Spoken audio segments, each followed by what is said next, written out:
Orthophosphorous acid, या फिर इसको हम कहते हैं फॉस्फोरस एसिड कहते हैं। ठीक है, देखिए इससे केमिकल फार्मूला होता है H3PO4 होता है। और जिसमें फॉस्फोरस एटम होता है, यानी ये जो फॉस्फोरस एटम है, ठीक है, ये सेंट्रल एटम होता है। और जिसका जो हाइब्रिडाइजेशन होता है वो होता है sp3 with lone pair equal to 0, जिसकी वजह से जो इसका स्ट्रक्चर बनता है वो टेट्राहेड्रल होता है।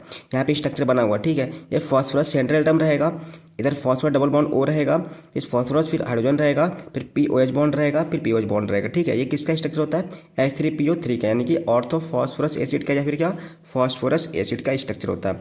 अब देखिए इसमें कुछ बातें नोट करते हैं। जिसमें total number of acidic hydrogen होता है वो 2 होता है।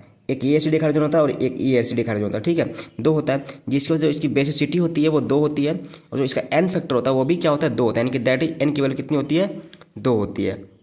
ठीक है, ये होता है। और इसमें जो अगला बात है, तो total number of P double bond O bond होता है वो 1 होता है। देखिए यहाँ पे लिखा हुआ है P डबल बॉन्ड ओ 1 होता है।